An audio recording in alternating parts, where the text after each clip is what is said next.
Bismillahirrahmanirrahim.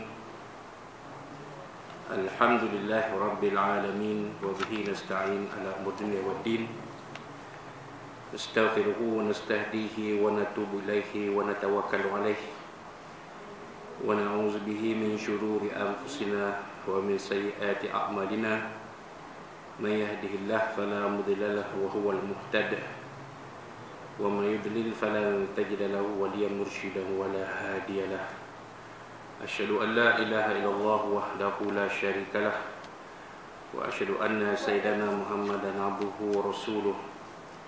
Allahumma shalli wa sallim wa barik ala hadha nabil karim sayyidina wa habibina wa syafi'ina wa zuhrina wa maulana Muhammadil Mustafa wa ala alihi wa sahbihi wa man da'a bi da'watihi wa tamassaka bi sunnatihi wa jahada fi sabilillah ila yaumiddin.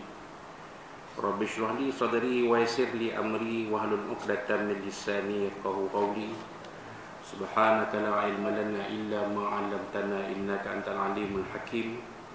Wa la hawla wa la quwwata illa billahil azim. Allahumma iftah 'alaina hikmataka wa anshur 'alaina min khazaini rahmatika ya arhamar rahimin. Allahumma arinal haqqa haqqan warzuqna ittiba'ah wa arinal batila batilan warzuqna ijtinabah. Qala Allah subhanahu wa ta'ala fi kitabil aziz, a'udzu billahi minasyaitonir rajim. Ya ayyuhalladzina amanu kutiba 'alaikumus shiyamu kama kutiba 'alal ladzina min qablikum la'allakum tattaqun. Sadaqallahu azim. Wa qala nabiyuna sayyidina Muhammad sallallahu alaihi wa alihi wa sahbihi wa baraka wa sallam. Wa huwa yad'u fi du'ahi Allahumma barik lana fi Rajabin wa Sya'ban wa ballighna Ramadan wa kama qala Rasulullah sallallahu alaihi wasallam. Tuan-tuan dan puan muslimin sekalian, assalamualaikum warahmatullahi wabarakatuh. Amma ba'd. Alhamdulillah, alhamdulillah, pada tengah hari Selasa ini 24 Sya'ban 1445 Hijriah bersamaan 5 Mac 2020, 4 musim yang sesama kita zahirkan rasa puji dan syukur kita kepada Allah Subhanahu Wa Taala yang memberikan kita sekali lagi kesempatan untuk sama-sama menunaikan solat fardu zuhur berjemaah yang diimamkan oleh yang berbahagia Encik Azadin dari bahagian keuangan Jabatan Logistik IPK Perak.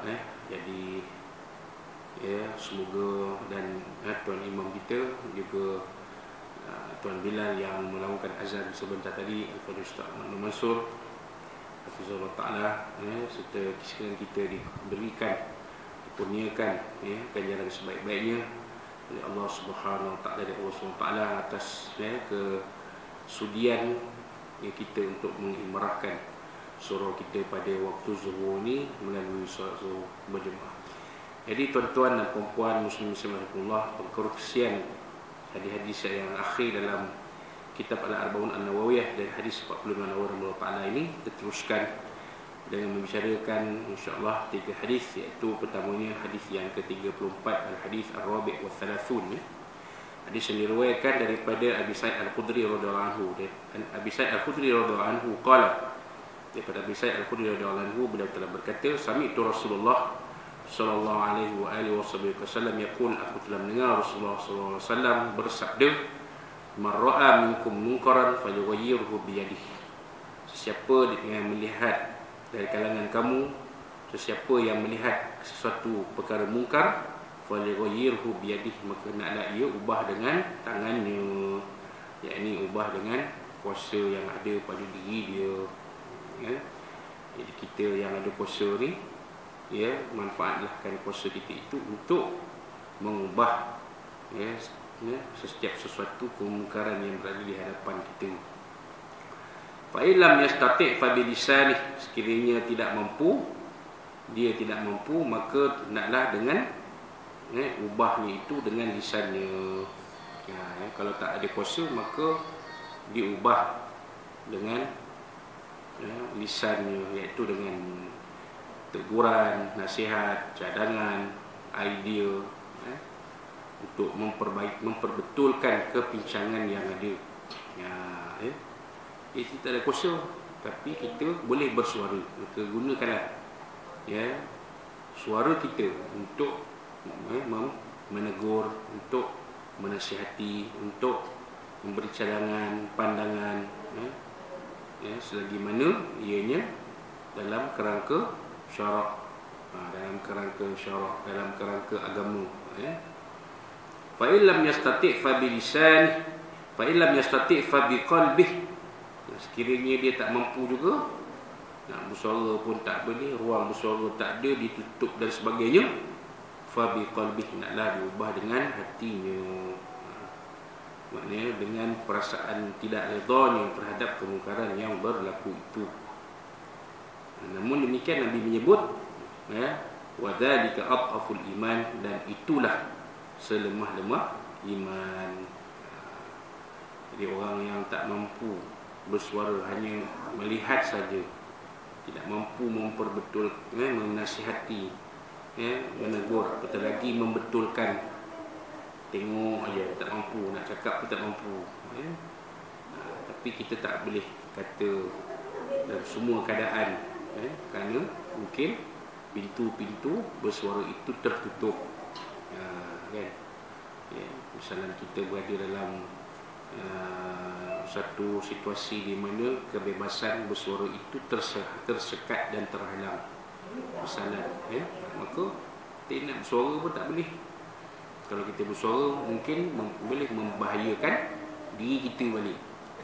Maka dalam Islam, menjaga nyawa itu adalah salah satu maqasid syariah. Jadi kalau kita tak boleh, macam di Palestin, tak boleh bersuara je, nyawa kita akan jadi galang ganti. Maka tak boleh buat apa lah, tengok saja lah, kan? Cumanya dalam banyak keadaan, ketidakmampuan bersuara itu dilihat sebagai kelemahan pada diri kita, pada iman kita. Jadi itulah yang disabdakan oleh Nabi SAW dalam hadis riwayat Muslim. Kemudian kita pergi kepada hadis yang berikutnya, iaitu al-hadis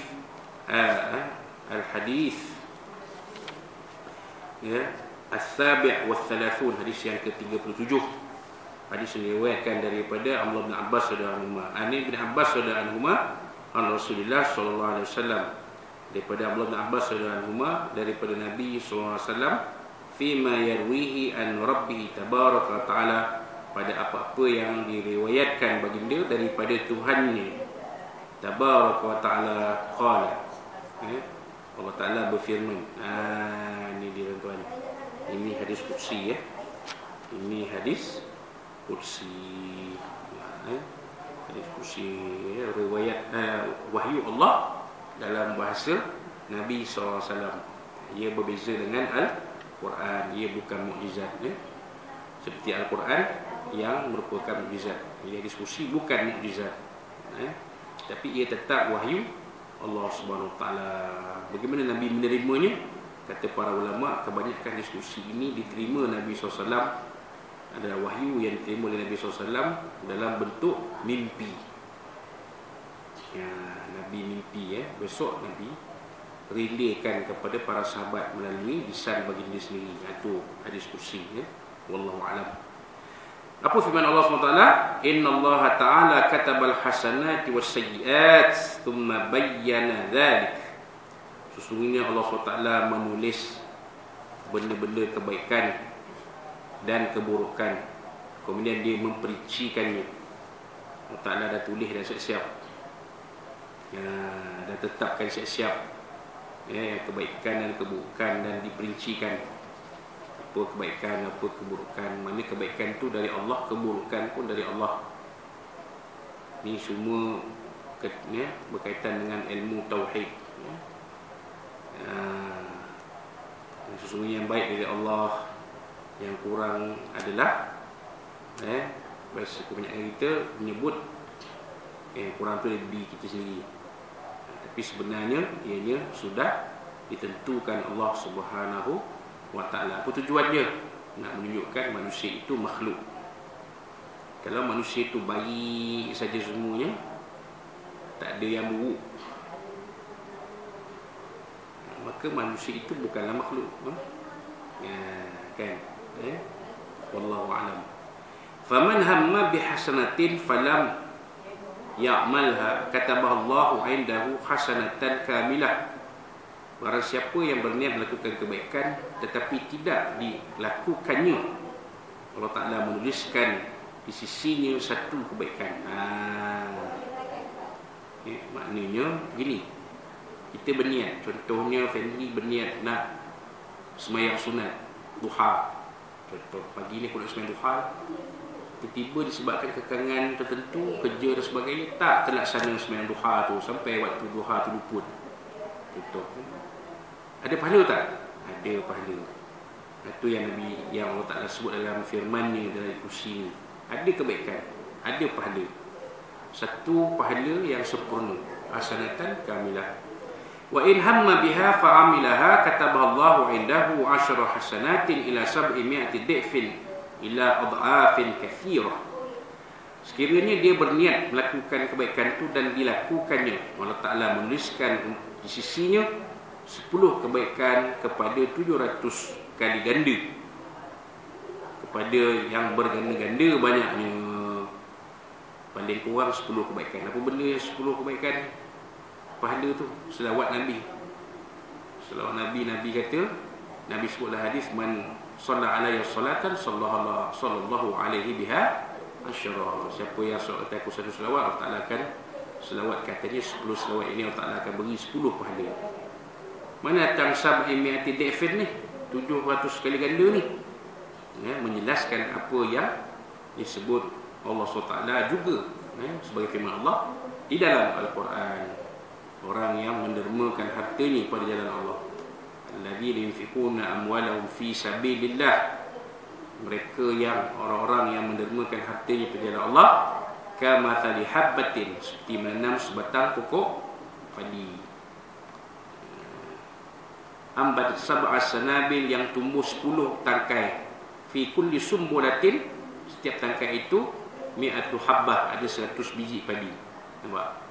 Kalau 7 tangkai kali 100 berapa? 700 700 pahala, 700 kali ganda pahala. Ini disebut menerangkan apa yang disebut dalam Al-Quran.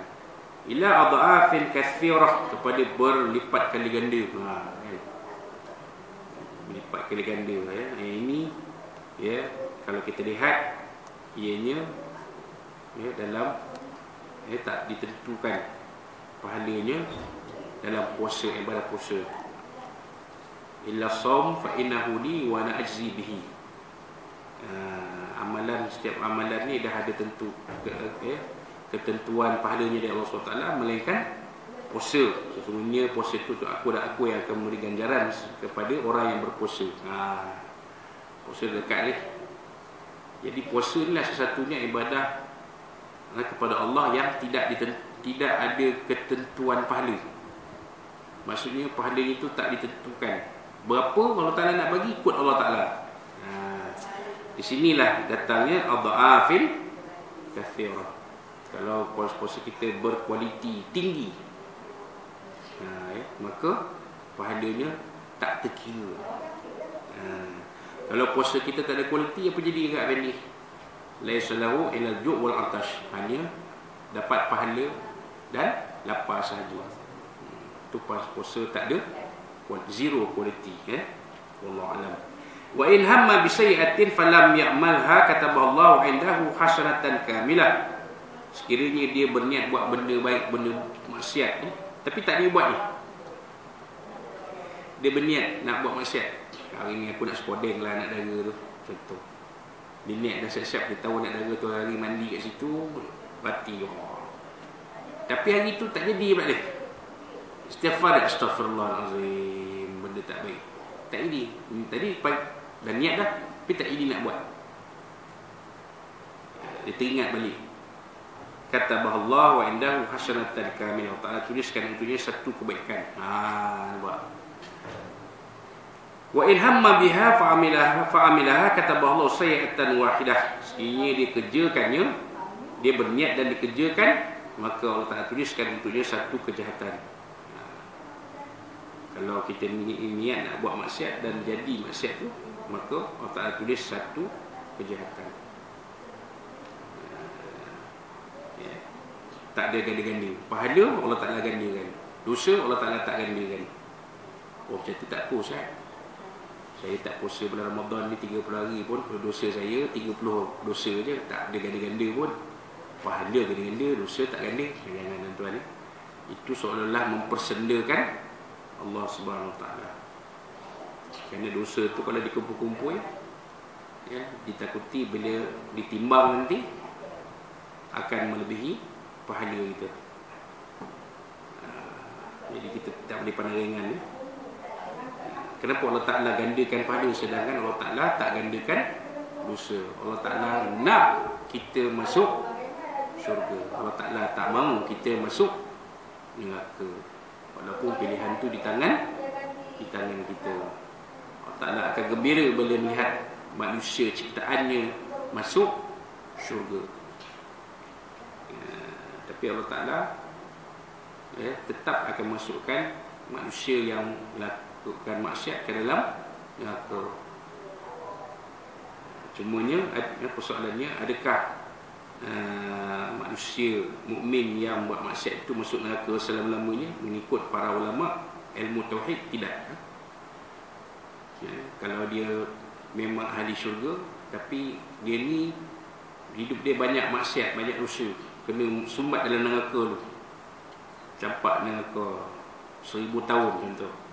Habis 1000 tahun Allah Ta'ala perintahkan malaikat ambil dia dalam keadaan dia dah disiksa beribu tahun dalam neraka tu. Dan diperintahkan, ada hadis Nabi sebut ni, diperintahkan oleh Allah Ta'ala pada malaikat mengambil air dari telaga, air dari syurga, untuk dituangkan ke atas badan sipulan-sipulan ni untuk mengembalikan keadaannya kepada biasa semula. Kemudian dipakaikan dengan kepada sipulan ni pakaian dari syurga, baru diiringi oleh malaikat masuk ke syurga. Itu orang mukmin yang asi, ya?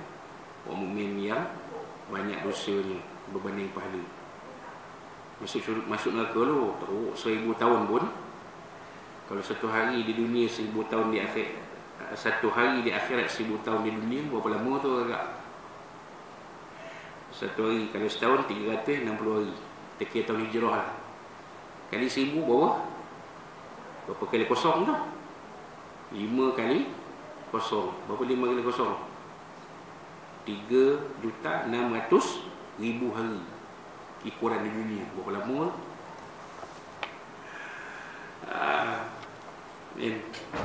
Tetapi tetap tidak kekal. Yang kekal dalam neraka hanyalah orang-orang kafir dan orang-orang munafik. Itu saja. Khalidina fiha abada. Orang kafir dan orang munafik. Itu pun apa yang disebut dalam Al-Quran. Katalah seorang mu'allaf ni, dia tanya kita, Ustaz, saya ni mu'allaf, mak saya cuba Islamkan tapi tak masuk Islam juga dia. Mati dia dalam keadaan tidak beragama Islam.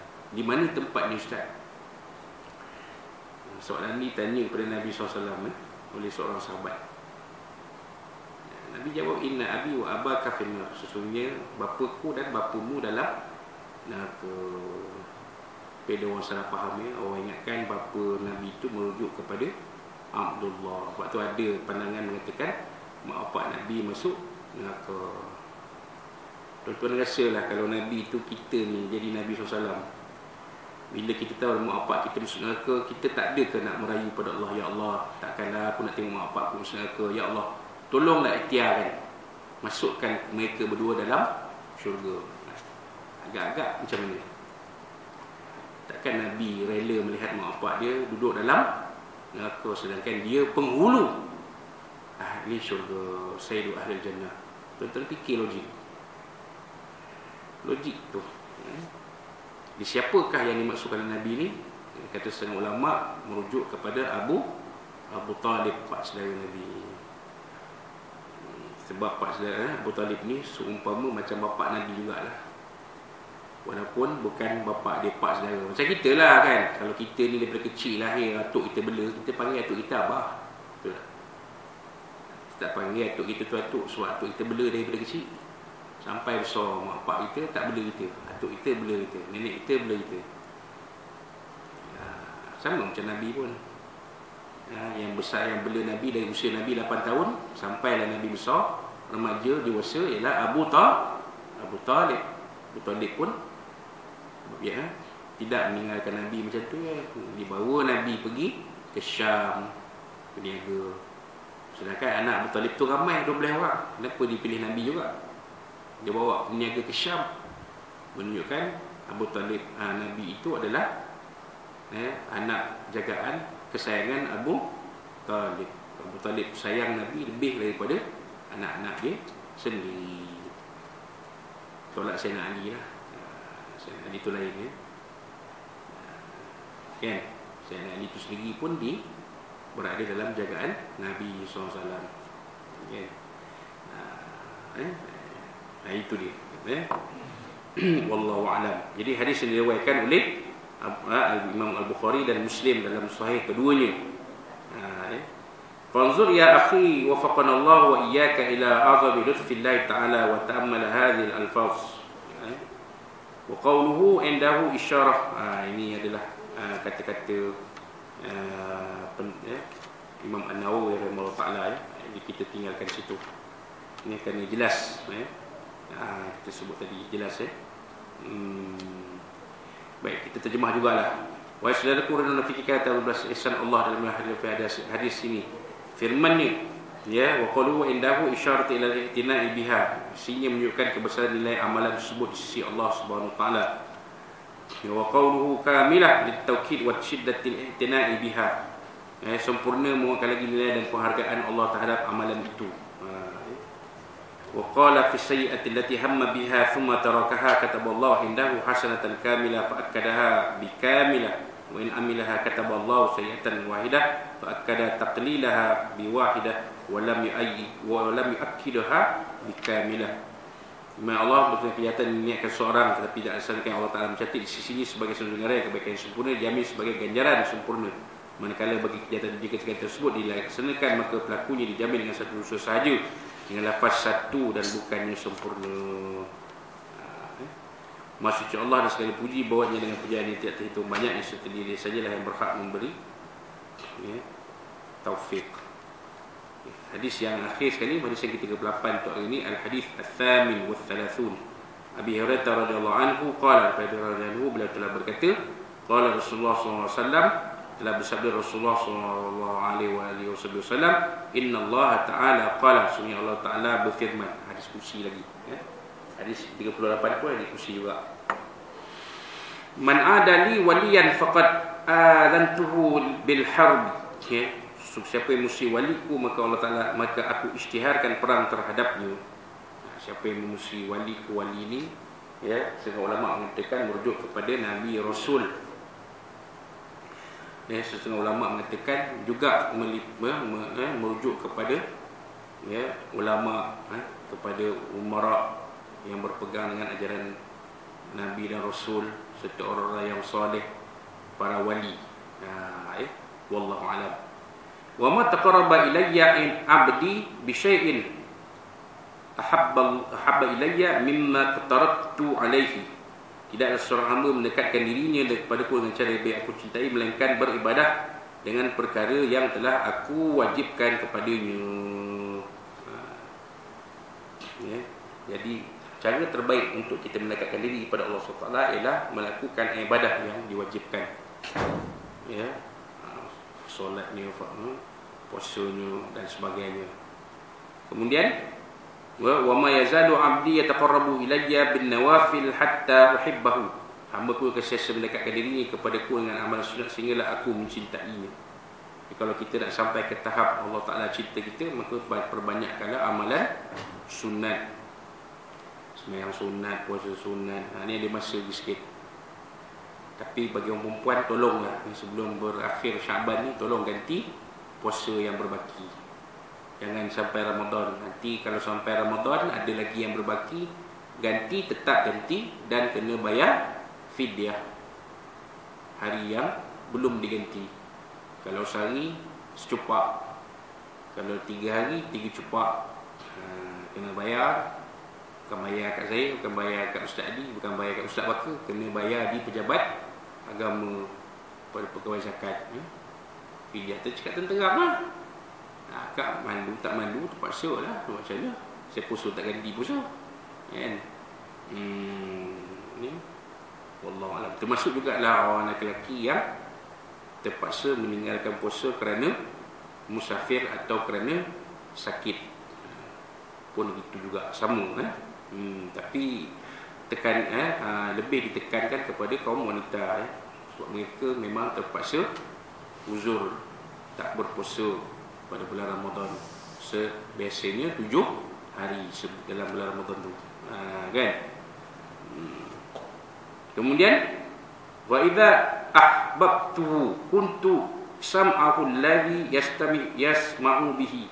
Bila aku telah mencintainya, maka aku menjaga pendengaran digunakan untuk mendengar, wa basarahu alladhi yubsiru bihi, dan penglihatannya yang digunakan untuk melihat, wa yadahu allati yabtishu biha, dan menjaga tangan yang digunakannya untuk menyentuh, wa rijlahu allati yamshi biha, dan kakinya yang digunakan untuk berjalan. Bila Allah Ta'ala cinta pada kita ni, Allah Ta'ala pelihara tubuh badan kita semuanya, pendengaran kita, penglihatan kita, tangan kita, kaki kita. Wa in sa'alani a'taituhu, jika dia minta kepadaku, saya aku akan tunaikannya. Jadi jangan malu, jangan segan untuk memohon kepada Allah. Allah Ta'ala akan tunaikan permintaan kita. Tetapi bila sebut tentang permintaan, tentang doa ni, dia ada 3 keadaan. Pertamanya, akan Allah Ta'ala beri pada masa permohonan itu diberi, atau Allah Ta'ala akan beri pada waktu yang sesuai, Allah Ta'ala lebih tahu baik untuk kita, atau sekiranya permintaan itu ditolak oleh Allah SWT, doa itu ditolak oleh Allah SWT, Allah Ta'ala ganti dengan pahala. Ni dia. 3 keadaan. Salah satu antara 3 keadaan. Kemudian wali ini sta'adzani la'u'idannahu, jika dia memohon perlindungan, saya aku akan lindunginya. Jadi mohon perlindungan dari Allah SWT. Lepas tu kita a'udzubillah, banyakkan a'udzubillah minasyaitanirrajim, minta all perlindungan dengan Allah SWT. Dengan jawab yazubillah, na'udzubillah, janganlah minta lindung Allah Ta'ala, janganlah macam-macam sekarang ni, terbakar, mati dalam kereta terbakar pun ada, bawa motor melanggar kereta, melambung mati serta-merta pun ada. Orang tua bawa motor elok, dia Pak Haji tu bawa motor nak pergi masjid, nak pergi surau, nak pergi pasar, tiba-tiba kereta datang depan, makan jalan, langgar dia, melambung kawan tu, mati tepi parit. Ada dalam video baru ni, kesian pakcik tu, wak tu, OKU pula. Tak ada salah dia tak salah apa-apa, dia bawa elok, tapi kereta depan langgar, makan jalan langgar dia, kesian. Minta lindung Allah Ta'ala daripada perkara-perkara seperti itu. Waliyazubillah. Itu dia. Apa cara ni? Kita mohon dengan Allah Ta'ala supaya Allah Ta'ala lindungi kita. Wallahualam. Itu dia hadis yang diriwayatkan oleh Imam Al-Bukhari rahimahullah ta'ala. 2 hadis kursi yang kita bincangkan, hadis yang ke-37 dan 38, menuruti hadis yang 34 yang kita baca. Kalau sebut kita ada 3 hadis yang kita baca pada hari ini, InsyaAllah pada besok kita akan sambung dengan hadis yang ke-39 dan hadis yang ke-40. InsyaAllah kita akan kongsikan dengan hadis 2 hadis ini pada kuliah kita esok. Yang baik dari Allah SWT, yang kuat daripada kita semua. Wallahu subhanahu wa ta'ala. Assalamualaikum warahmatullahi wabarakatuh.